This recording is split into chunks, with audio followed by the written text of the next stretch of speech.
Donc, je vais juste dire bienvenue à tout le monde. Donc, c'est la deuxième édition là, de cette série de conférences qu'on essaie de lancer avec une continuité là, sur les deux premiers exposés. Donc, Corentin Herbert vous a fait cet exposé là, qui a eu beaucoup de succès il y a un petit mois, là, où il a bien posé les choses. Pour ne pas plus confondre, comme le font certains, même des politiques de haut niveau, confondre météo et climat. Donc non, ça n'est pas parce que le printemps est un peu frais cette année que le réchauffement climatique est une invention des écologistes. Donc, et il nous a aussi bien expliqué ces aspects de circulation océanique, circulation atmosphérique. Donc il a bien posé les choses. Et Freddy Boucher, aujourd'hui, que je remercie beaucoup d'avoir accepté de prendre de son temps pour intervenir dans cette séquence. Freddy, aujourd'hui, va davantage regarder les aspects énergétiques. Et enfin, ça, il va vous exposer les choses là-dessus. Et voilà, ça fera sur avec ces deux conférences, là, on espère pouvoir vous donner un peu des éléments pour poser la réflexion. Parce que c'est vrai que ce sont des thématiques où il y a beaucoup de sciences, mais il y a aussi beaucoup de non-sciences et de dogmes, des choses comme ça. Donc, c'est bien d'avoir des repères et des capacités à analyser les situations de manière cohérente et scientifique. Donc, ces deux exposés, j'espère, y contribueront. Et on essaiera de continuer dans la suite, là, d'aborder des sujets évidemment scientifiques, mais avec des impacts importants pour le citoyen et rester sur ces lignes. Voilà, je ne vais pas être trop bavard. Je vais laisser Pierre Delplace introduire l'orateur et servir d'animateur. Bonne conférence à tous. Bonjour à toutes et à tous, merci d'être au rendez-vous aujourd'hui. Donc on a le plaisir d'accueillir Freddy Boucher, qui est directeur de recherche au CNRS. Il travaille au laboratoire de physique de l'École normale supérieure de Lyon. C'est un spécialiste de physique statistique et en particulier, il s'intéresse à la dynamique du climat. Il a notamment développé des techniques, des méthodes de calcul numérique pour la prévision d'événements dits rares, extrêmement rares, qui influencent de façon abrupte les systèmes physiques, dont par exemple le climat. On peut penser par exemple aux événements caniculaires qui nous ont tous touchés.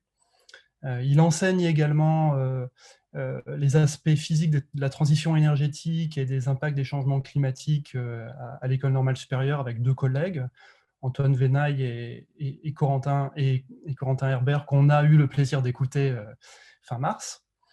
Et puis, il est également impliqué dans différentes instances et groupes de réflexion sur la transition écologique, la transition énergétique, en particulier à l'École normale supérieure de Lyon. Donc, on a le plaisir d'écouter non seulement un scientifique dont les sujets portent sur les questions climatiques, mais également un citoyen engagé sur ces questions. Donc, je vais lui laisser la parole. Une toute petite précision avant. Il m'a expressément dit qu'il fallait à tout prix l'interrompre dès que vous aviez des questions. Donc, vraiment, n'hésitez pas soit à poser des questions dans le chat, et puis je sélectionnerai les questions. Ou, sinon, vous pouvez juste débrancher votre micro, laissez-le fermé et débranchez-le pour poser une question. N'hésitez pas, voilà, poser une question directement à Freddy. Et il y aura de toute façon une séance de questions à la fin de la présentation. Dernière chose, sachez que la conférence est filmée, donc si vous intervenez, il faut que vous acceptiez de donner vos droits à l'image. Voilà, maintenant je laisse la parole à Freddy Boucher, qui va donc nous parler de transition énergétique et de lutte contre les réchauffements climatiques. Merci beaucoup Pierre, merci beaucoup Patrice Mortesagne, Pierre Delplace, et puis à toute l'équipe de Cargès pour organiser ça. Je pense que c'est une très bonne idée parce que moi j'ai travaillé sur le climat depuis des années, mais je pense que maintenant tout le monde a compris le changement climatique, plus personne ne remet ça en cause. Par contre, il faut faire quelque chose pour lutter contre le changement climatique. la transition énergétique, c'est un des aspects, peut-être le plus important pour le changement climatique. Mais là, pour le coup, il n'y a pas du tout d'accord, en fait, au niveau du débat public. Et ce que je vais essayer de faire aujourd'hui, c'est comme ça a été dit tout à l'heure, c'est d'insister sur les aspects scientifiques. C'est-à-dire que moi, je ne vais pas vous donner mon avis sur la question. Il y a plein de gens qui donnent leur avis. Certains sont experts, parfois certains ne sont pas experts. Parce que je vais vous donner l'avis qui correspond à l'avis du GIEC, en fait. Les idées générales qui sont développées dans les rapports du GIEC. Le GIEC, c'est le groupe international de scientifiques qui répond, qui écrit régulièrement un rapport scientifique à la fois sur le climat, les impacts du changement climatique, mais aussi sur les solutions. Et donc, il y a des parties de rapport qui traitent de la transition énergétique et des aspects économiques. Donc, j'insiste sur cet aspect. Ce que je vais vous donner, ce n'est pas mon avis, c'est vraiment quelque chose, je vais essayer de le faire de façon scientifique.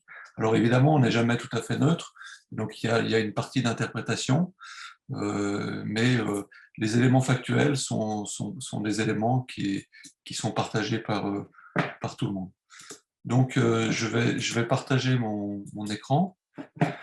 Donc, comme l'a dit Pierre, ça me fera très plaisir si vous me posez des questions. Comme l'auditoire est très, très divers, je vais dire des choses qui vont être très faciles pour certains, parfois trop faciles, trop difficiles pour d'autres. Et donc, c'est vraiment une bonne chose que tout le monde pose des questions dès que vous en sentez le besoin, dès que vous en avez envie. Donc, je vais vous parler aujourd'hui de la transition énergétique. Donc, le sous-titre, c'est comment nous allons tous ensemble complètement changer la façon dont nous produisons et dont nous consommons l'énergie dans les 30 prochaines années. Alors, je vais essayer de donner des ordres de grandeur. Et donc là, vous avez un premier ordre de grandeur, c'est 30 ans. Et je vous expliquerai après pourquoi 30 ans. D'où vient cet ordre de grandeur de 30 ans. Alors, Pierre m'a déjà présenté, merci beaucoup. Là, j'avais mis quelques points qui étaient importants pour l'exposé d'aujourd'hui. Donc, effectivement, je travaille sur la probabilité et l'impact des canicules extrêmes. On développe des algorithmes pour mieux calculer ça dans des modèles de climat. Et aussi, j'ai un étudiant en thèse qui travaille sur le lien entre le climat et la production d'énergie renouvelable. Et on travaille pour pouvoir discuter de ça avec les gens de RTE, par exemple, qui travaillent sur l'intégration des énergies renouvelables dans le système électrique. Sinon, je vais aussi être directeur d'un futur GDR, groupement de recherche, dont le but, c'est de travailler sur les nouvelles méthodologies mathématiques, physique théorique, pour résoudre les problèmes fondamentaux qui restent dans les sciences du climat. Et puis avec des collègues à l'ENS de Lyon et ailleurs en Rhône-Alpes, en particulier Laure Saint-Raymond, Arnaud Guillain, on a été mis en place quelque chose qui s'appelle l'Institut des mathématiques de la planète Terre, qui a pour but aussi de fédérer tous les gens qui travaillent, les mathématiciens, les gens qui font de la physique théorique, qui travaillent sur des problèmes liés à l'écologie en général. Et puis sinon, en plus de mon travail de scientifique, régulièrement je conseille des politiques à l'échelle de métropole ou les députés à propos des politiques de transition énergétique. Alors la première chose que je voudrais faire, c'est vous expliquer qu'est-ce que ça signifie pour moi le mot transition. Alors ici, sur cette image, vous connaissez peut-être, c'est des images qui sont classiques. Vous voyez une photo de la 5e avenue à New York en 1900. Et donc là, vous voyez tout un tas de véhicules, et tous ces véhicules sont des véhicules tirés par des chevaux, sauf un ici, qui est un véhicule à moteur qui a été encadré en rouge. Et donc là, vous voyez une photo de la même avenue 13 ans plus tard, en 1913. Et là, c'est le contraire, vous avez tous les véhicules qui sont des véhicules à essence. Et donc, une transition, pour moi, c'est ça, en fait. C'est un changement assez abrupt, assez rapide. Alors, ça dépend. Ici, rapide, ça veut dire qu'en 13 ans, en gros, les conditions économiques, on a inventé des voitures, et dès que les conditions économiques ont été favorables, et ben, très, très rapidement, elles ont pris le dessus sur les transports à chevaux. Alors, c'est quelque chose qui fait intervenir de la technologie, parce qu'il a fallu inventer les voitures. C'est quelque chose qui fait intervenir de l'économie, parce qu'il a fallu que ça devienne viable. Ça fait intervenir des changements sociaux qui sont très, très importants, parce qu'évidemment, il y a tout un tas de métiers, tout un tas de façons de travailler qui vont changer. Et de cette manière-là, on change de façon assez rapide notre environnement technique, la façon dont on se transporte, en l'occurrence. Alors, quand on parle de transition énergétique, c'est vraiment à ça qu'on pense, en fait. C'est comment est-ce que tout un tas de choses comme ça vont assez rapidement changer dans les 30 ans qui viennent pour qu'on arrive à complètement supprimer les émissions de gaz à effet de serre et de cette manière-là à lutter contre le changement climatique. Alors, je vais commencer par un premier chapitre dans lequel je vais reparler un petit peu des impacts du changement climatique, en complément de ce qu'a dit Corentin Herbert la dernière fois. Et puis, je vais essayer de faire le bilan de où on en est en termes d'émissions de gaz à effet de serre.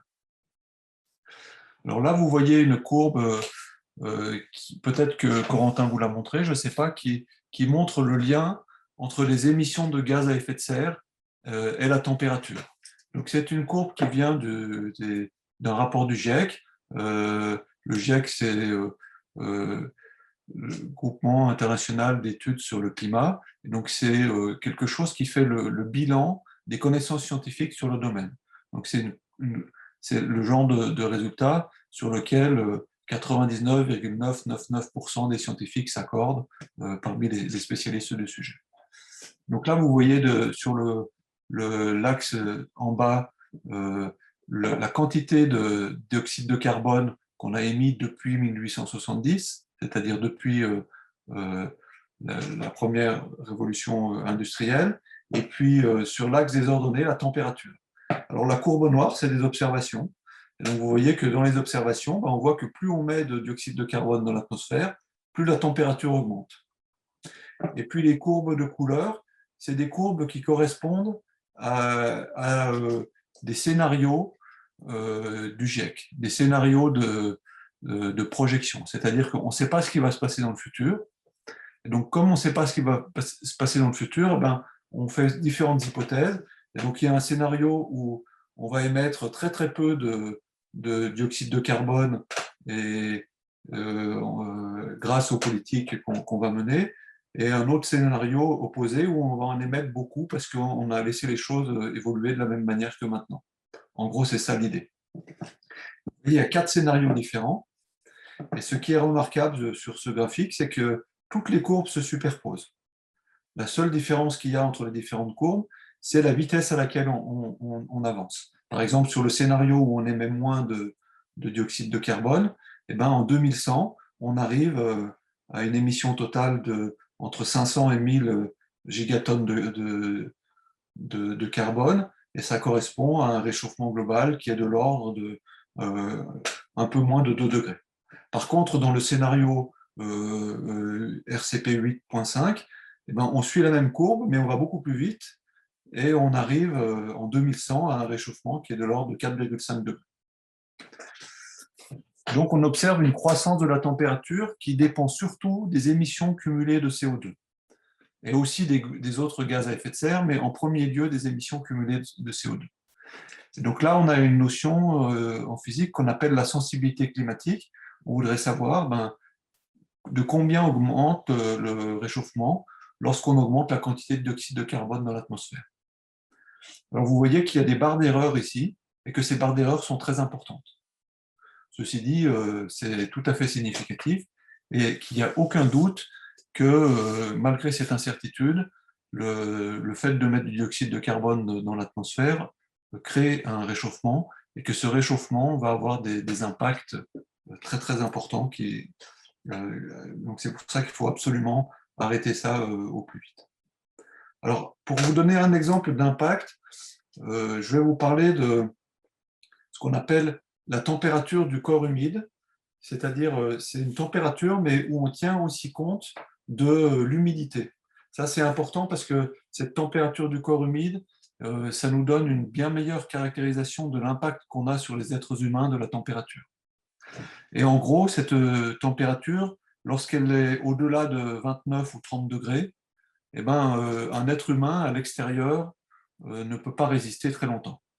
Et donc ça veut dire que dans ces régions-là, là vous voyez cette température du corps humide, vous voyez les extrêmes, les quelques jours les plus extrêmes chaque année.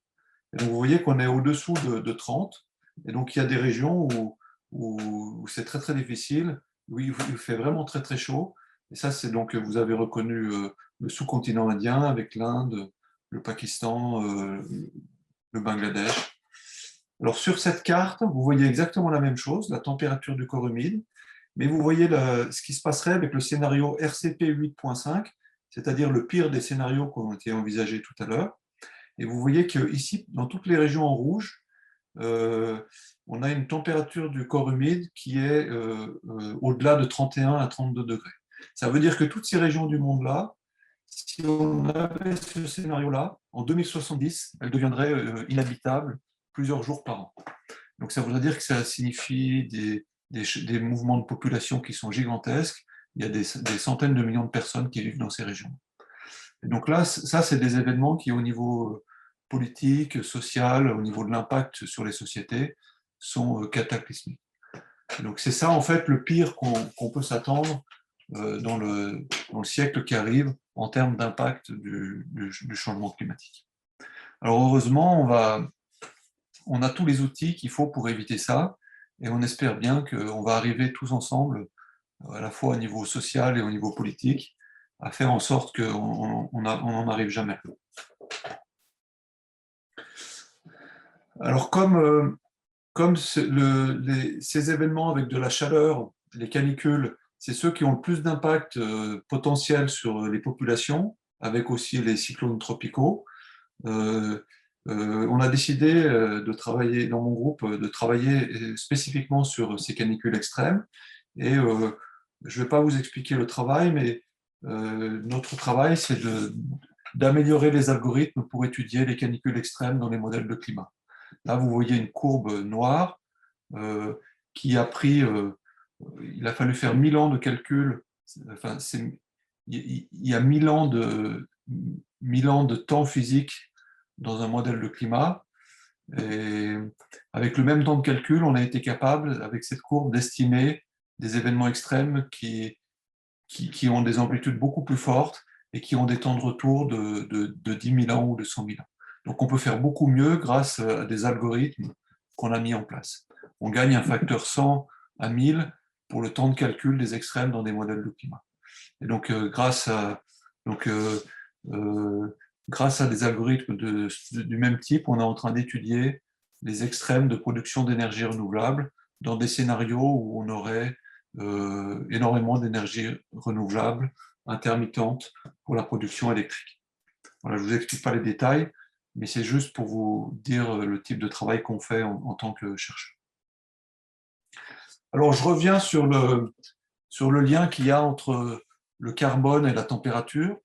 Et puis, donc, étant donné qu'il y a le lien dont je vous ai parlé tout à l'heure, maintenant, on décide au niveau politique, enfin le GIEC et les COP, c'est-à-dire les rencontres intergouvernementales pour lutter contre contre le réchauffement climatique, décident ensemble d'un seuil maximal qu'on ne voudrait pas dépasser. Et donc, par exemple, le seuil qui a été décidé la dernière fois, lors de l'accord de Paris, c'est d'essayer d'arriver à un réchauffement qui ne dépasse pas 1,5 degré, et si ce n'est pas possible, de rester en tout cas en dessous de 2 degrés. Et donc, si on veut se limiter à 1,5 degré, et bien, si on regarde la courbe que je vous ai montrée avant, 1,5 degré, on lit sur cette courbe, ça nous dit la quantité totale de dioxyde de carbone qu'on peut émettre. Et donc, on a ce qu'on appelle un stock de carbone qu'on peut émettre.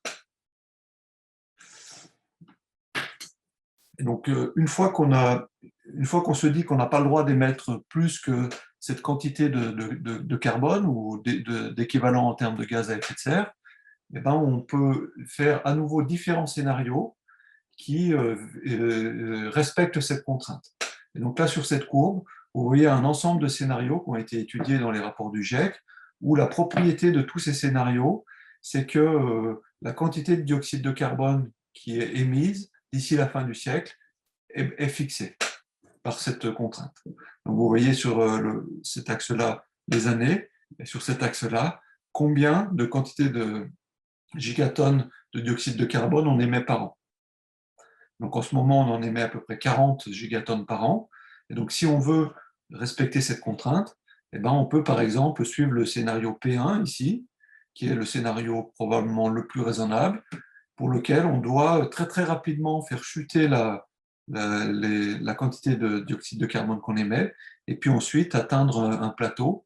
En fait, le plateau, là, il est même un peu au-dessous de zéro, c'est-à-dire qu'on doit reprendre le dioxyde de carbone dans l'atmosphère, par exemple en plantant des forêts, ou en utilisant une bonne gestion des sols, ou avec d'autres approches. Donc on appelle ça le budget carbone, le fait qu'on a une quantité maximale maintenant à utiliser. Alors, si on regarde comment est ce budget carbone par rapport aux quantités qui nous restent de pétrole, de gaz naturel et de charbon. Ça, c'est ce qu'on appelle les ressources fossiles. Et donc, ça conduit à regarder une question classique en écologie. On a deux types de problèmes en écologie. On a un problème de pollution, le fait qu'on pollue et donc qu'on détruit notre environnement, ou alors un problème de ressources. Un problème de ressources, ça veut dire qu'on est en train d'utiliser toutes les ressources naturelles et que bientôt, on n'aura plus rien pour faire fonctionner notre économie. Donc la question, c'est d'un point de vue du climat, est-ce qu'on a un problème de ressources ou est-ce qu'on a un problème de pollution? Dit autrement, est-ce qu'on va avoir un problème parce qu'on n'a pas assez de pétrole ou pas assez de charbon? Ça, c'est le problème de ressources. Ou au contraire, est-ce qu'on va avoir un problème parce qu'on a trop de pétrole et trop de charbon et que ça va avoir un impact tel sur le réchauffement climatique que ça va poser des problèmes? Donc ces graphiques-là permettent de répondre à cette question. Alors sur le premier, vous voyez l'ensemble des réserves fossiles. Donc les réserves fossiles, c'est tout ce qu'on connaît comme ressources qui sont exploitables économiquement. C'est-à-dire que les vraies ressources, c'est beaucoup plus que ça. Ça, c'est tout ce qu'on peut exploiter et qui est rentable économiquement. Et donc, on a 746 gigatonnes de carbone disponibles en réserve. Et le budget carbone dont je vous ai parlé auparavant, c'est 275. Ça veut dire qu'on a 3 fois plus de pétrole, de gaz et de charbon que ce qu'on a le droit d'émettre dans l'atmosphère. Donc, quand vous entendez qu'on va bientôt avoir des problèmes parce qu'on va avoir un pic pétrolier ou on va avoir plus de ressources, ça c'est une idée qui est totalement fausse. En fait, on va être obligé de garder sous terre les 2/3 des réserves qu'on a actuellement, si on veut éviter le type d'événements catastrophiques dont j'ai parlé tout à l'heure. Alors ça, c'est vrai en général pour les fossiles, mais c'est vrai aussi pour chacun d'entre eux. C'est vrai pour le pétrole, pour le gaz et pour le charbon. Par exemple, ici, vous voyez une estimation en nombre d'années. C'est une estimation un peu grossière, mais c'est juste le rapport entre les réserves et la production annuelle d'énergie fossile en 2015. Donc ça vous donne un ordre de grandeur de pour combien de temps on a encore du pétrole si on en consomme autant qu'aujourd'hui. Et donc du pétrole, on a comme réserve, on en a pour 50 ans. Et comme ressource, on en a beaucoup plus, parce que potentiellement, on peut aller en chercher ailleurs. Et c'est pareil pour les autres, c'est pareil pour le gaz, et c'est pareil pour le charbon. Donc, vous avez vu que ces ordres de grandeur, ici, en termes d'années, ils sont beaucoup plus grands que l'ordre de grandeur qu'on a donné ici pour arrêter d'émettre de dioxyde de carbone qui était de 30. Donc c'est une autre façon de voir le fait que beaucoup des réserves qu'on a en pétrole, en gaz naturel et en charbon, on va devoir les laisser là où elles sont, on va devoir ne pas les utiliser. Donc évidemment, je ne l'ai pas dit, mais probablement vous le savez tous, le problème du réchauffement, c'est lié au gaz à effet de serre, donc c'est lié à l'énergie. Et donc notre but, c'est de limiter les émissions de gaz à effet de serre. Alors là, vous voyez ce qu'on a fait ces 30 dernières années et quels sont les objectifs pour l'instant. C'est quelque chose un document qui vient de l'Agence européenne de l'environnement, où vous avez les statistiques ici entre 1990 et 2020, et puis vous avez des projections pour la suite. Alors vous voyez, c'est des millions de tonnes équivalent dioxyde de carbone, donc c'est tous les gaz à effet de serre. Donc la courbe noire ici, c'est la courbe qui correspond à l'Europe. Et donc vous voyez qu'elle décroît tendanciellement. Elle décroît de façon assez substantielle. Et en fait, on avait des objectifs au niveau européen, tous ensemble, qui étaient de réduction de 20% en 2020. Et vous voyez qu'on va passer au-dessous de ces objectifs. C'est-à-dire que l'Europe a fait mieux que ses objectifs. Alors évidemment, il y a une partie qui est due au Covid, mais même sans le Covid, on allait passer au-dessous des objectifs. C'est-à-dire qu'on allait faire mieux que les objectifs. Par contre, ici, vous voyez aussi des projections avec les mesures politiques qui ont déjà été votées, les mesures existantes. Et vous voyez qu'on continue à décroître, mais qu'avec ce rythme de décroissance, on passe au-dessus, cette fois-ci, de ce qui était la cible pour 2030, qui était une réduction de 40% par rapport à 1990. Donc pour ça, il faudrait qu'il y ait avoir des mesures additionnelles au niveau de l'énergie et au niveau politique. Et puis là, vous avez un dernier point qui est le nouvel objectif qui a été décidé par l'Europe depuis récemment. Je crois que les décisions ont été prises il y a 9 mois. Et donc, le nouvel objectif est une réduction de moins 55% en 2030 par rapport à 1990 et un objectif de neutralité carbone en 2050. Et donc, la conclusion de ces graphiques, c'est que finalement, jusqu'à présent, on a tenu nos objectifs au niveau européen. Donc, ce qu'on a fait, c'est ce qu'on avait prévu de faire. Donc, c'est une très bonne nouvelle. C'est quelque chose que les gens, la plupart des citoyens ne savent pas. Par contre, si on veut vraiment tenir les objectifs pour la suite, les objectifs qui sont importants pour être en accord avec les courbes que je vous ai montrées auparavant, eh bien, il va falloir prendre de nouvelles mesures et prendre de nouvelles décisions politiques.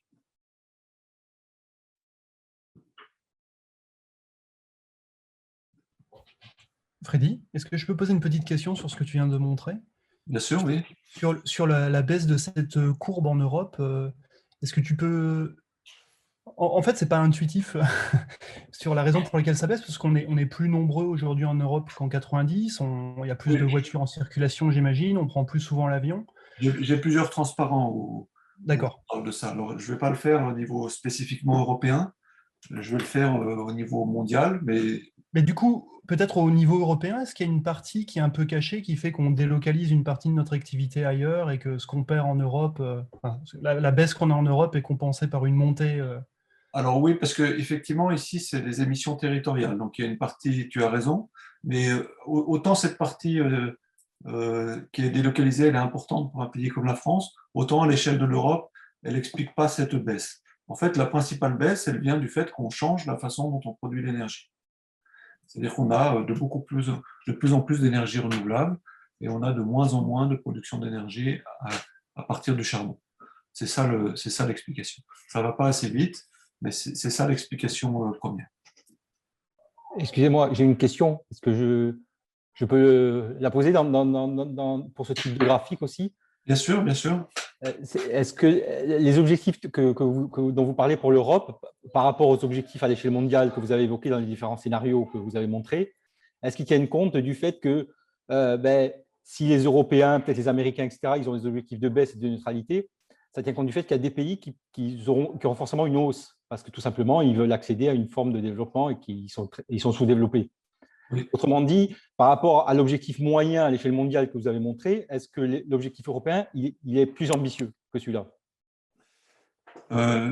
Oui, les objectifs des pays développés doivent être beaucoup plus ambitieux que les objectifs des pays qui sont en développement. Ça, c'est une nécessité éthique, c'est normal. Donc, toute la difficulté, c'est qu'on arrive à ce que tout le monde ait des objectifs importants, y compris les pays en voie de développement, et qu'en même temps, on arrive à avoir un développement économique qui soit bon pour tout le monde. Donc, la question que vous posez, elle est très, très importante. Effectivement, ici, l'Europe a des objectifs de neutralité carbone en 2050, mais par exemple, la Chine a annoncé des objectifs de neutralité carbone en 2060 ou 2070, j'ai oublié. Et donc on tient compte, c'est normal de tenir compte du fait que il y a des développements économiques qui sont différents. On va revoir ça dans différentes courbes que je vais vous montrer après. D'accord, merci. Alors, il y a différents choix politiques possibles.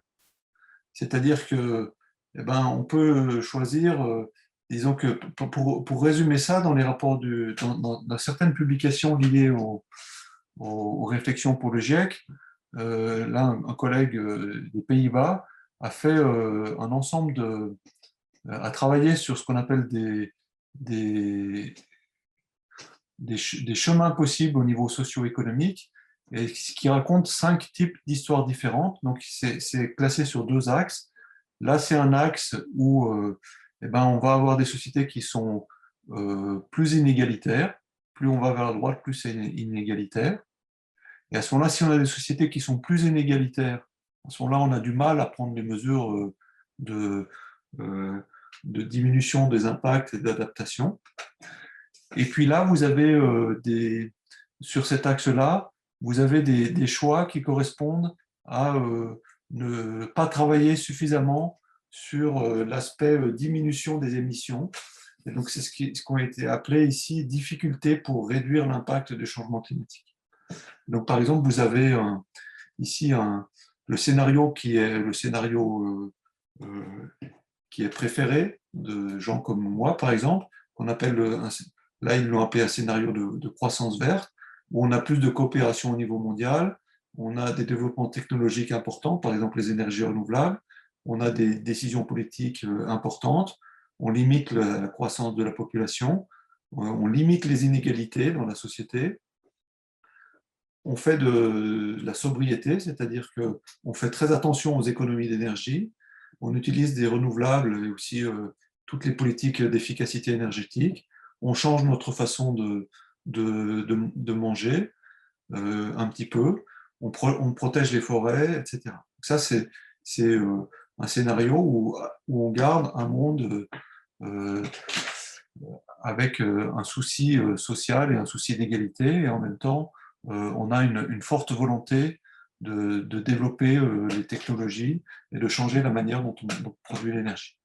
Et puis là, vous avez d'autres scénarios où là, on a des scénarios où on consomme moins d'énergie, on émet moins d'émissions, mais on a d'autres problèmes liés au fait qu'on l'a fait au détriment de certaines populations et qu'on a plus d'inégalités. Ou là, au contraire, vous avez un scénario où c'est un scénario purement technologique, où on continue à utiliser beaucoup d'énergie, etc. Donc ça, c'est juste des schémas, on ne sait pas ce qui va se passer, mais c'est juste des schémas de pensée qui permettent de réfléchir à ce genre de choses. Alors, par rapport à ces problèmes, souvent on entend dans le débat public la question de croissance ou décroissance. Alors, ça, c'est une question très importante. Moi, je ne vais pas y répondre directement parce que je pense que la question est mal posée si on la pose de cette manière-là. Simplement, ce qu'on peut remarquer, c'est que dans toutes les sociétés depuis qu'on les connaît, dans le monde moderne, il y a toujours une très forte corrélation entre ces 6 points ici. La stabilité sociale des sociétés, la croissance des échanges économiques, ce qu'on mesure par le PIB, la croissance de la consommation d'énergie, la croissance des émissions de gaz à effet de serre, la croissance de la consommation des ressources naturelles et la croissance des impacts environnementaux en général. Tout ça a toujours été corrélé jusqu'à présent. Alors évidemment, ça ne peut pas continuer, il faut absolument qu'on change ça. Et donc la question, c'est à quel niveau est-ce qu'on va essayer de casser ces corrélations. Par exemple, donc moi aujourd'hui, je ne vais pas me prononcer sur l'ensemble des questions, mais je vais vous parler surtout de ce qui se passe ici au niveau du lien entre gaz à effet de serre et énergie. En fait, c'est cette partie-là de la question qui va m'intéresser aujourd'hui. Alors, toujours par rapport à ce qu'on est en train de faire, il y a une conclusion qui résume bien la situation, qui est une conclusion d'un rapport du Programme des Nations Unies pour l'environnement en 2019. Ça, c'est les contributions déterminées au niveau national, c'est ce à quoi se sont engagés les différents États suite à l'accord de Paris. Et donc, par rapport aux décisions politiques qui ont été prises actuellement, en ce moment, nous serions en route vers un réchauffement autour de 3,2 degrés Celsius au-dessous des niveaux pré-industriels en 2100. C'est-à-dire que par rapport au scénario que je vous ai montré tout à l'heure, on est dans un scénario intermédiaire. Donc c'est à la fois une bonne et une mauvaise nouvelle. La bonne nouvelle, c'est que c'est beaucoup mieux que le scénario de 4,6 degrés sur lequel on était, sur la base duquel on était dans les années 2000. C'est-à-dire qu'il y a eu des forts progrès ces 10 ou 15 dernières années. Par contre, la mauvaise nouvelle, c'est qu'on est à 3,2 degrés de réchauffement. On est toujours très très loin de ce qui a été considéré comme raisonnable, c'est-à-dire 2 degrés, voire descendre, si possible, vers 1,5 degré. Et donc, il faut vraiment voir les aspects positifs et les aspects négatifs. Donc, la conclusion de cette première partie, c'est que, comme l'a dit Jean-François Musy tout à l'heure, c'est vraiment un problème éthique, en fait. Le problème, c'est que l'impact du réchauffement climatique, il sera beaucoup plus important sur les pays et les populations les plus pauvres. Les impacts les plus forts, ce sera vraiment pas en France, mais ailleurs. Alors que c'est majoritairement les pays les plus riches qui créent le problème du réchauffement climatique. Et puis par rapport au développement économique dans le futur, là c'est pareil, il y a des questions d'équité qu'il va falloir respecter par rapport aux pays qui sont en train de se développer. Donc il y a un problème éthique, il faut absolument en tenir compte. C'est vraiment un problème de pollution et pas un problème de ressources. On a vraiment trop de pétrole. Et il s'agit d'un problème politique assez fondamental parce qu'il y a des problèmes d'énergie, mais ce n'est pas seulement des problèmes techniques, ça met en cause pas mal de choses dans la société. Donc il faut vraiment arriver à mettre d'accord l'ensemble de la société sur un projet politique pour le futur. Alors les ordres de grandeur que je vous ai donnés pour l'instant, c'est 30 ans pour le temps qu'on a pour le faire. Donc ce n'est pas exactement demain, c'est vraiment 30 ans. 30 ans, c'est parce que c'est le temps qu'il faut pour changer le système énergétique, pour changer l'organisation des sociétés. Et puis l'ordre de grandeur, ben, ça se mesure aussi en gigatonnes de carbone. Donc l'ordre de grandeur, c'est 300 gigatonnes de carbone. Alors maintenant, je vais vous montrer les tendances actuelles pour les émissions de gaz à effet de serre et la production d'énergie. Alors là, vous voyez les émissions globales de CO2 depuis les années 90. Donc vous voyez qu'il y avait une croissance qui était très très forte. On est passé de 20 à peu près 35 entre les années 1995 et les années 2010. Et la bonne nouvelle, c'est que récemment, depuis les 10 dernières années, on a une stabilisation relative. Quand on le voit sur l'échelle de 10 ans, c'est très clair. Quand on voit d'une année sur l'autre, entre 2017 et 2018, ça a augmenté un peu. Entre 2018 et 2019, ça a baissé un peu. Et donc, comme là, ce qu'on voit, c'est que ça diminue dans les pays développés, alors que ça augmente dans le reste du monde. Ça, c'est normal qu'à court terme, ça se passe de cette manière-là. Donc, c'est une bonne nouvelle relative. Alors, on peut essayer de comprendre d'où ça vient. Donc, pour ceci, les émissions de CO2, ici, elles ont été décomposées de cette manière-là. Donc, il y a l'effet de la population. Une fois qu'on a la population, on peut regarder la richesse économique divisée par la population. On peut regarder l'énergie par rapport au PIB, c'est-à-dire l'énergie pour avoir une certaine richesse économique. Ou on peut regarder la quantité de CO2 produite par unité d'énergie. Alors là, c'est ça c'est égal à ça, on a juste écrit 2 fois la même chose, mais c'est intéressant de le décomposer de cette manière-là, parce que là on voit que c'est purement un problème technique, c'est la façon dont on produit l'énergie. Là c'est un problème technique, mais c'est aussi un problème de choix de société, c'est-à-dire comment on utilise, si on utilise plus ou moins d'énergie dans l'économie. Là c'est la richesse des échanges économiques pour faire fonctionner la société, et puis là c'est la population. Alors, par exemple, sur ce graphique, on voit ce qui s'est passé ces 10 dernières années et comment est-ce qu'on a réussi à stabiliser les choses par rapport à ces 3 termes-là. Donc, vous voyez, par exemple, les barres vertes. Les barres vertes, elles correspondent à la croissance économique. Donc, comme on a eu une croissance économique au niveau mondial, eh ben, on émet plus de dioxyde de carbone. Ce terme-là a contribué à une croissance. Par contre, l'énergie qu'on utilise par unité de PIB a diminué. Ça signifie qu'on a fait des progrès du côté de l'efficacité énergétique de l'économie. Par exemple, on a installé des ampoules basse consommation, on a changé les moteurs électriques, de manière générale, on a fait des progrès d'efficacité. Et puis les barres grises, ça, c'est le CO2 qu'on émet par unité d'énergie. Alors là, vous voyez que ça a été parfois positif, parfois négatif. C'est plutôt... donc quand c'est négatif, c'est bien. Donc c'est plutôt bien récemment, mais c'est très petit quand même. Ça ne permet pas du tout de compenser la croissance économique. Donc la conclusion ici, c'est que depuis quelques années, les économies d'énergie, l'efficacité énergétique, compense l'effet de la croissance économique, mais que ça ne suffit pas pour faire décroître. Parce que le problème, c'est que cette courbe-là, il ne suffit pas qu'elle ait un plateau. Maintenant, il va falloir la faire décroître jusqu'à 0. Et donc, comme on va le voir par la suite, ce qui va être très, très important, c'est cette barre grise ici, c'est-à-dire comment est-ce qu'on peut faire décroître de façon très, très importante la quantité de dioxyde de carbone qui est utilisée pour produire de l'énergie. Alors, je vais passer quelques transparents.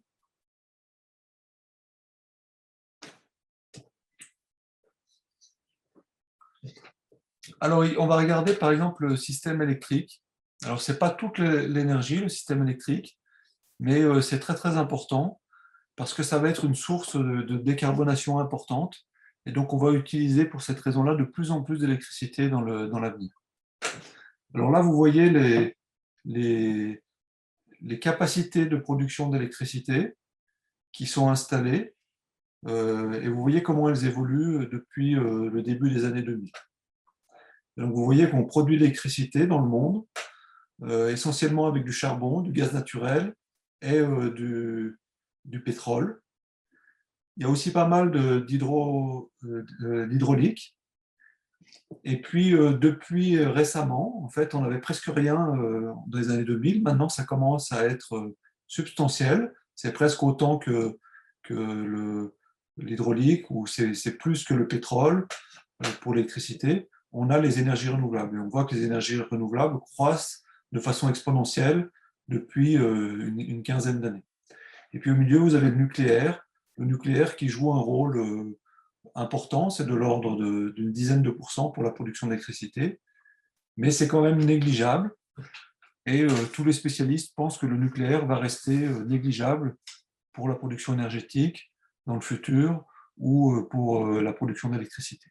Pourquoi ? Parce que on peut pas. D'abord, il n'y a pas vraiment de ressources pour utiliser du nucléaire pour tout le monde pendant longtemps. Et puis aussi, on n'imagine pas pouvoir produire toute l'énergie partout dans le monde, dans tous les pays, avec du nucléaire. Ça poserait des problèmes géopolitiques très importants. Et donc finalement, les solutions, elles sont. Le nucléaire peut jouer un rôle ou pas. C'est une question subsidiaire. La vraie question, c'est est-ce qu'on peut remplacer les fossiles qui sont ici par des renouvelables. Alors la bonne nouvelle, c'est que les énergies renouvelables sont en train de prendre le pas sur les fossiles, et ça, on le voit déjà depuis pas mal d'années. Là, vous voyez toujours pareil, la capacité de production d'électricité, mais c'est les nouvelles installations. Ça, c'est les nouvelles installations entre 2016 et 2017. Et donc là, vous voyez que les nouvelles installations, c'est essentiellement des énergies renouvelables de l'ordre des deux tiers. Un tout petit peu de nucléaire, et puis on continue encore à installer du charbon et du gaz naturel, un petit peu pour un tiers. Alors ça, c'est les capacités de production. C'est pas vraiment pour la production elle-même, il faut tenir compte d'un facteur de charge qui n'est pas le même pour toutes ces énergies. Alors c'est quelque chose qui est... Donc là, vous voyez entre 2016 et 2017, là c'est une autre façon de voir la même chose. Mais là, vous voyez entre 2017 et 2018, et vous voyez, c'est vrai à nouveau. Et donc, ce n'est pas juste une fluctuation, c'est vraiment quelque chose qui est en train de se mettre en place de façon fondamentale. Les nouvelles sources de production d'électricité au niveau mondial, maintenant, c'est des renouvelables. Et donc, on est en train de vivre une vraie transition de ce point de vue-là. Alors, pourquoi ça se passe comme ça? Pourquoi ça arrive maintenant? Alors, la raison pour laquelle ça arrive maintenant, c'est que il y a eu des investissements très très forts. Et vous le voyez par exemple ici, ça c'est aux États-Unis. Vous voyez les investissements dans le renouvelable, et vous voyez que ils ont augmenté très très fort et ils restent très hauts ces dernières années. Donc là, vous le voyez au niveau mondial. Donc c'est pareil, c'est les investissements dans les énergies renouvelables. L'Europe a dominé pendant un certain temps. Maintenant, c'est plutôt la Chine qui domine. Mais globalement, au niveau mondial, on investit de plus en plus dans les énergies renouvelables. Alors la raison principale, c'est que les énergies renouvelables sont devenues économiquement viables, ce qui n'était pas du tout le cas auparavant. Là, vous voyez par exemple ce qu'on appelle le coût actualisé de la production de l'énergie, c'est-à-dire pour produire de l'énergie, quand on tient compte de tout, de l'investissement, etc., et qu'on fait une moyenne sur la durée de vie de l'installation, combien ça coûte par mégawattheure. Alors cette courbe-là, c'est le solaire. Et donc en 2009, ça coûtait en moyenne, pour les États-Unis, $359 par mégawattheure. En 2017, aux États-Unis, ça coûtait $50 par mégawattheure. C'est-à-dire que ça avait été divisé par 7 en 18 ans. Donc les coûts du solaire ont été divisés par 2 tous les 3 ans à peu près. Et donc là, vous voyez le coût des autres énergies, donc l'éolien qui diminue aussi, et les autres qui restent plus ou moins stables avec le nucléaire qui augmente parce qu'on a des conditions de sécurité qui sont de plus en plus draconiennes. Et donc, ce qui s'est passé depuis 2013, c'est que les énergies renouvelables sont devenues la façon la moins chère de produire de l'électricité. Et donc, c'est ça qui explique que partout dans le monde, vous voyez, la transition, c'est la même que celle des prix. Partout dans le monde, maintenant, on installe essentiellement des énergies renouvelables. En Chine, on installe beaucoup plus d'énergie renouvelable que de centrales à charbon ou que de nucléaire. Donc ça, c'est une excellente nouvelle. Et là, vous voyez par exemple les projections de l'Agence internationale de l'énergie. Ça, c'est un graphique qui date de 2018. Et vous voyez les renouvelables solaires, vent et hydraulique. Et puis là, vous avez le reste. Et donc, vous voyez que de plus en plus, la part des renouvelables est projetée pour croître dans le futur. Là, vous avez ce qui s'est passé entre 2000 et 2016, 2017, et là, c'est ce qui est prévu avec le scénario qui correspond à ce qui se passe actuellement pour 2017-2040.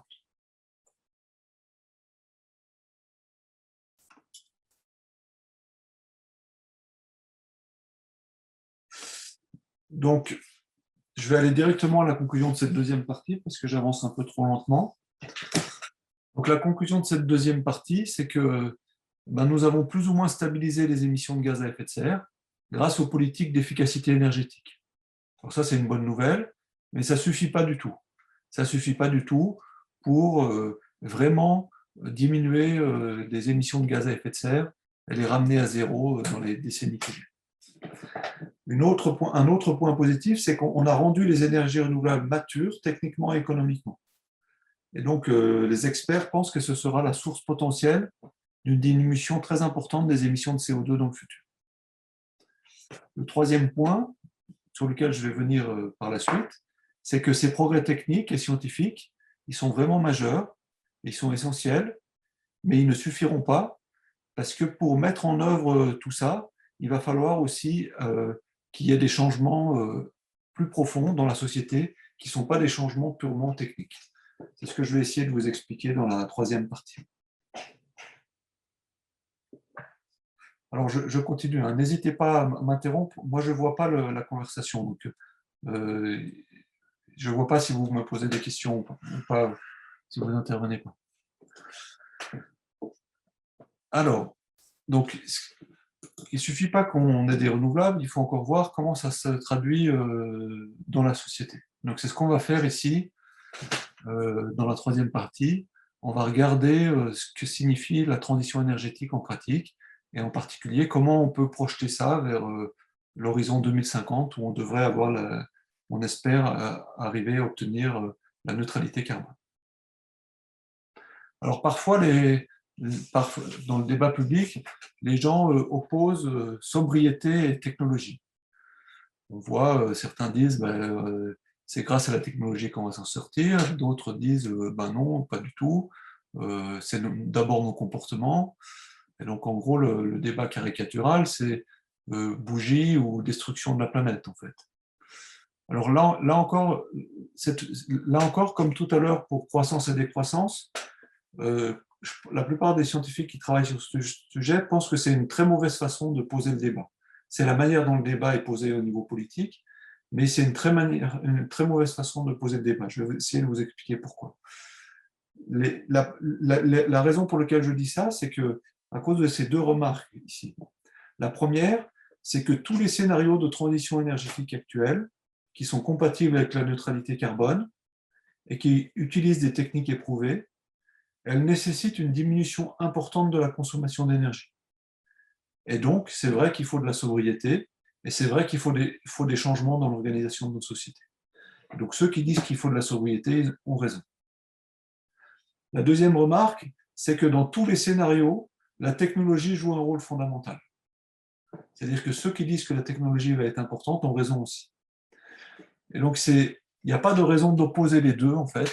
Il va falloir faire les deux en même temps. Il va falloir se baser sur la technologie, favoriser les développements technologiques, faire les changements qu'il faut liés à ces changements technologiques, en particulier les énergies renouvelables et d'autres choses, dans le transport, dans tout un tas d'autres problèmes. Donc, il y a vraiment, la technologie est vraiment une solution pour une partie du problème, mais ce n'est pas toute la solution. Il va falloir aussi faire preuve de sobriété, donc faire des choix importants au niveau politique.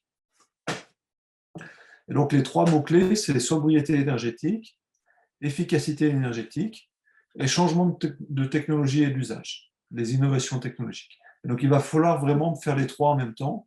Ce n'est pas tellement utile de vouloir opposer les uns aux autres. Alors, pour rentrer un peu plus dans le détail et pour regarder la manière dont ça fonctionne, on peut faire comme font les ingénieurs, c'est-à-dire qu'on peut regarder le système énergétique de cette manière-là. Donc là, vous avez les sources d'énergie, ce qu'on appelle les sources primaires. Par exemple, vous avez les fossiles, le pétrole, le charbon, etc. Vous avez le nucléaire, qui permet de produire de l'électricité, et puis vous avez les énergies renouvelables. Et donc ça, c'est le système énergétique français tel qu'il était il y a quelques années, en 2018, je crois. Et puis là, vous avez les vecteurs énergétiques, c'est-à-dire comment on utilise cette énergie, sous forme de carburant, sous forme de gaz, sous forme d'électricité, sous forme de combustible solide, par exemple du bois ou d'autres choses qu'on fait brûler, les réseaux de chaleur, etc. Et puis là, vous avez les usages finaux, c'est-à-dire les entreprises ou les consommateurs, comment est-ce qu'ils vont utiliser l'énergie, sous forme d'électricité ou sous forme pour le transport ou pour la chaleur. Et donc le système énergétique, eh ben, c'est l'ensemble des relations entre toutes ces choses-là.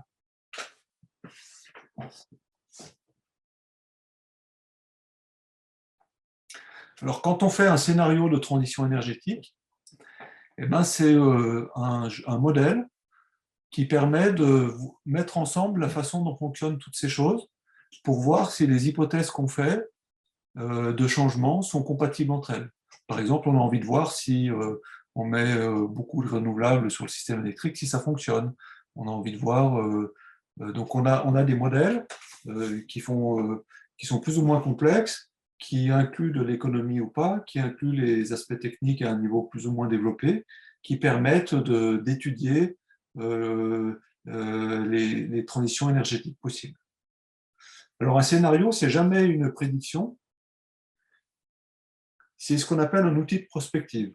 C'est-à-dire que ce n'est pas un truc qui nous dit voilà ce qui va se passer ou voilà ce qu'il faut qu'il se passe. Parce que pour faire un scénario, on est obligé de faire tout un tas d'hypothèses. Il faut qu'on suppose qu'on va faire ci, qu'on va faire ça, qu'on va faire ça. Et le scénario, il sert juste à dire, ben voilà, si je fais ces hypothèses-là, est-ce que tout ça est compatible avec le système technique et le système économique? Et quelles conséquences ça a? Et donc c'est pour ça qu'en général, on fait plusieurs scénarios pour tester des hypothèses. Et les experts, de cette manière-là, arrivent à discuter qu'est-ce qui est possible, qu'est-ce qui n'est pas. Et ça permet ensuite de guider les choix au niveau politique ou au niveau du débat public. Alors, par exemple, en France, il y a plusieurs acteurs qui font des scénarios. Il y a des acteurs qui dépendent du gouvernement, par exemple l'ADEME, l'Agence de développement et de maîtrise de l'énergie. Il y a l'ANCRE, l'Alliance nationale coordination pour la recherche pour l'énergie. Il y a ce qu'on appelle la stratégie nationale bas carbone, qui est la stratégie de l'État pour diminuer les émissions de gaz à effet de serre.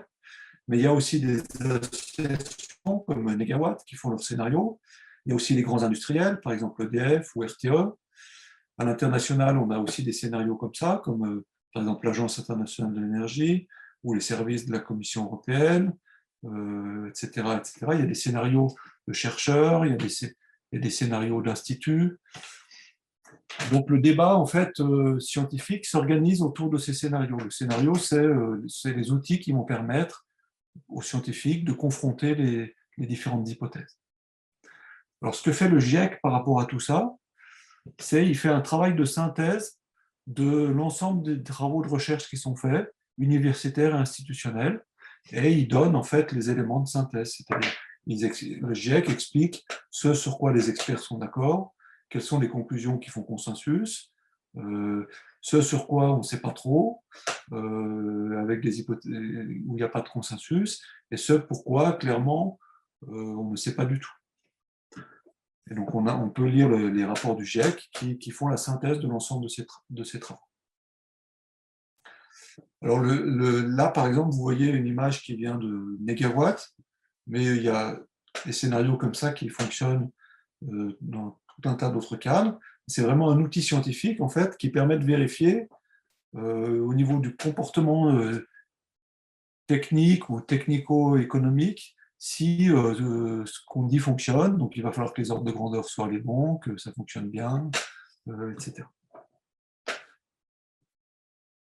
Et puis après, une fois qu'on a fait ces scénarios, on peut décrire la façon dont le système énergétique, là c'est une figure un peu comme tout à l'heure, un peu compliquée, où on a toutes les façons d'utiliser de l'énergie, je ne vous la décris pas, on peut décrire comment elle pourrait changer en 2050, en faisant certaines hypothèses. Donc ça, par exemple, c'est le scénario de Negawatt, où Negawatt a fait certaines hypothèses qui incluent des choix bien particuliers. Donc si on souscrit à ces hypothèses, là, ils nous proposent une solution technique qui est viable. On n'est pas obligé de souscrire à leurs hypothèses. On peut prendre le scénario de quelqu'un d'autre qui fait différentes hypothèses. Après, il y a des choix politiques derrière. Alors, mon but, ce n'est pas de choisir entre ces scénarios. Moi, j'ai mes propres opinions, mais ce n'est pas ça que je vais vous présenter aujourd'hui. Là, je vais vous présenter 4 scénarios qui ont été considérés comme caractéristiques dans le dernier rapport du GIEC qui étudiait la possibilité de diminuer le réchauffement et de le limiter à 1,5 degré. Donc, il y a 4 scénarios ici qui ont été appelés P1, P2, P3 ou P4. Donc, peut-être que vous reconnaissez les courbes que je vous ai montrées au début. C'est des courbes comme ça, là. Excusez-moi. C'est des courbes comme celle-ci. On a sur un axe les années et sur l'autre axe combien on émet de tonnes de gaz à effet de serre. Donc le P1, c'est celui qui décroissait le plus rapidement et qui se stabilisait à un niveau négatif pas trop bas. Et le P4, c'est un autre où on ne fait pas ce qu'il faut à court terme. Et donc après, on est obligé d'avoir des émissions négatives qui sont très importantes. Alors, je vais revenir à mon transparent et je vais vous expliquer ce que c'est que les émissions négatives. Mais les émissions négatives, c'est ce qu'on voit en jaune ici. Les émissions négatives, ça veut dire qu'on est obligé d'utiliser des technologies ou de planter beaucoup d'arbres ou de faire des choses très, très invasives au niveau de l'usage des sols, etc., pour arriver à recapter le trop de dioxyde de carbone qu'on a mis dans l'atmosphère. Donc, le P1, c'est celui qui utilise le moins de... Le P1, vous voyez, il n'y a pas de jaune ici. Et le jaune, en fait, c'est les techniques de capture et de stockage du carbone. Donc le P1 n'utilise pas ces techniques de capture et de stockage du carbone.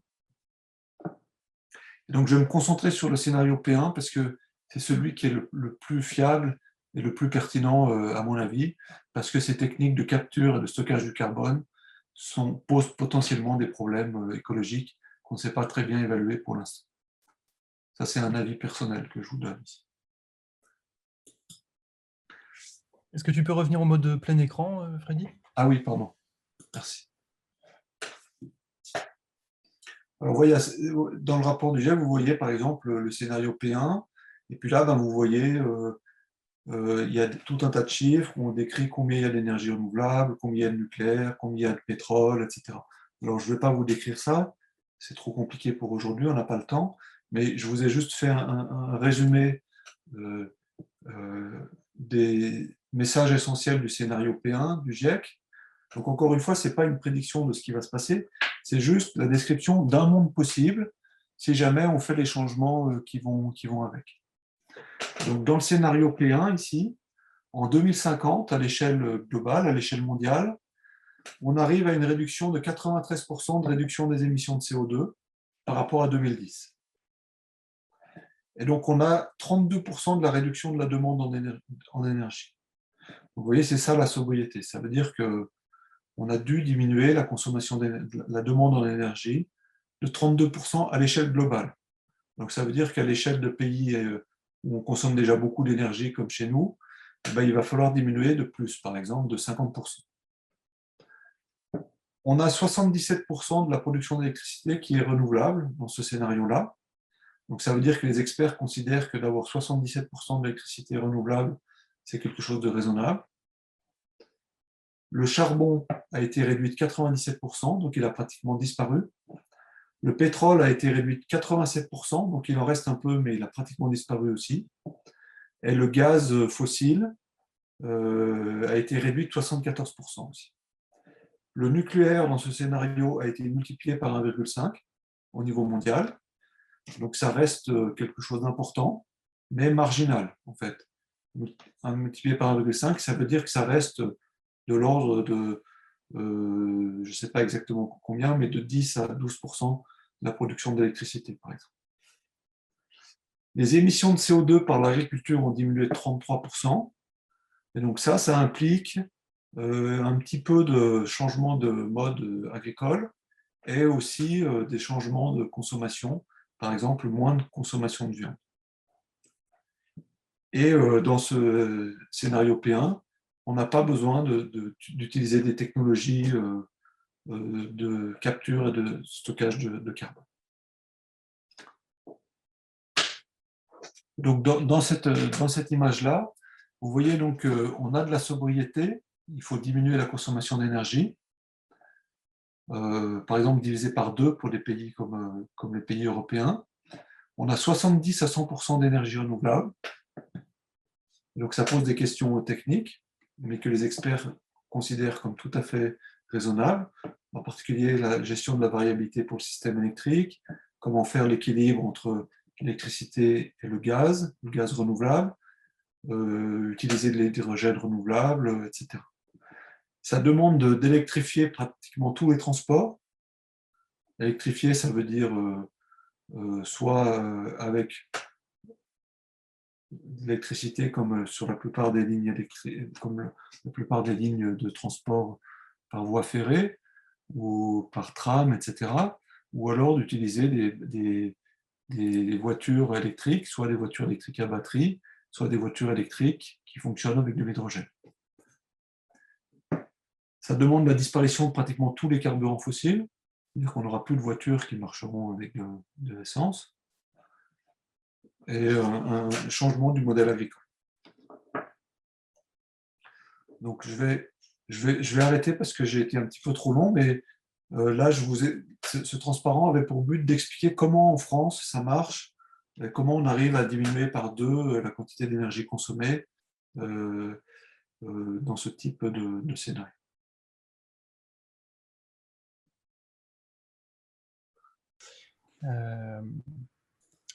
J'espère que la présentation vous a plu.